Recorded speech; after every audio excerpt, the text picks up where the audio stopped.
তার আসন্ন জাতীয় ইলেকশন ইঞ্জিনিয়ারিং করার পরিকল্পনার অভিযোগে। আর এভাবেই সংবাদ প্রকাশিত হয়েছে দেশের বিভিন্ন গণমাধ্যমে, জানিয়ে দেশ জুড়ে সৃষ্টি হয়েছে ব্যাপক আলোচনার সমালোচনা। বিস্তারিত শিহাব ইসলামের ডেস্ক রিপোর্টে। ভোট দেওয়া ইনশিওর করিয়া যদি দায়িত্ব পালন করতে পারে তাহলে মনে হয় কি করা যায়, সে মাসুদ ভাই যদি জবাব দেন।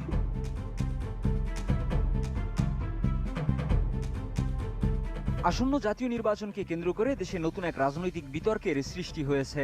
সম্প্রতি একটি গোপন অনলাইন বৈঠকের ভিডিও সামাজিক যোগাযোগ মাধ্যমে ছড়িয়ে পড়ে, যা নির্বাচনী প্রক্রিয়ায় ইলেকশন ইঞ্জিনিয়ারিং করার একটি পরিকল্পনার কথা বলে। ভিডিওটি 2 ডিসেম্বর রাতে আল জাজিরার অনুসন্ধানী সাংবাদিক ও মানবাধিকার কর্মী জুলকারনাইন সায়ের খান তার ভেরিফাইড ফেসবুক পেজে শেয়ার করেন। ভিডিওতে দেখা যায় ইসলামী ব্যাংক বাংলাদেশের ইন্ডিপেন্ডেন্ট পরিচালক মোহাম্মদ আব্দুল জলিল, বাংলাদেশ জামায়াতে ইসলামী ঢাকা মহানগর দক্ষিণের সেক্রেটারি ডক্টর শফিকুল ইসলাম মাসুদ,